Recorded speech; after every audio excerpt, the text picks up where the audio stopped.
Teaser చాలా బాగుంది sir. Thank you sir. నాకు అంటే బాహుబలి అంత స్కేల్ లార్జ్ స్కేల్ కనిపిస్తుంది సార్. మీరు డోంట్ ఎక్స్పెక్ట్ దట్ సార్. అది నేను అంటే it's a compliment for us because it's a crazy film and Senthil గారు ఉన్నారు, he made sure. But it's చాలా రియలిస్టిక్గా ఉంటుంది sir and it will be nice sir. Comparison వద్దు సార్. కంపారిజన్ కదా సార్, అంటే భయం వేస్తుంది అంతే, నథింగ్ మోర్. అంటే ఆ తర్వాత అంత లెవెల్లో ఉంది కాబట్టి చెప్తున్నాను. Periodic film. Yes sir. మీకంటూ హిందీలో ఒక మార్కెట్ ఏర్పాటు చేసుకున్నారు కార్తికేయ 2తో. ఇప్పుడు ఎలా ఫోకస్ చేస్తున్నారు సార్? సార్ ఇప్పుడు ఈ మీటింగ్ అయిన వెంటనే we're going to Bombay sir. ఈ రోజు సాయంత్రం ఫస్ట్ మన తెలుగు మీడియాని కలుసుకొని మీ అందరితో ఇది షేర్ చేసి తర్వాత ఈ రోజు మేము నేషనల్ మీడియాని కలవడానికి వెళ్తున్నాం. సో 6:30కి we're going to have a press meet there. ఇలాగే 3Dలో చూపించబోతున్నాం వాళ్ళకు కూడా. హోప్ఫుల్లీ మన తెలుగు సినిమాని ఇంకా ఎన్ని సినిమాలు అంటే ఆల్రెడీ చాలా సినిమాలు ఆర్ డూయింగ్ వెల్, మన సినిమా కూడా దాంట్లో ఇంకో పాట అవుతుంది అనుకుంటాను సార్.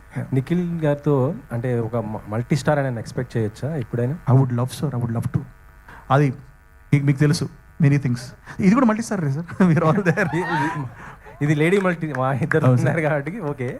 మల్టీ స్టార్ అంటే మీకు ఎవరు ఎక్కువ చేయాలనుకుంటారు సార్? నాకు అందరితో చేయాలని సార్, బట్ ఒక కోరిక అయితే ఉంది సార్. అది పవన్ కళ్యాణ్ గారితో మాత్రం ఒకసారి కనబడాలని ఒకటే ఫ్రేమ్లో ఉంది. అది hopefully it will be some day. Okay sir. అంటే ఇందులో మొత్తం ఫైట్స్ కానీ అంటే ఇది బాడీ ట్రాన్స్ఫర్మేషన్కి ఏ విధంగా మీరు కష్టపడ్డారు sir? Sir it was 45-day training session అన్నది సార్.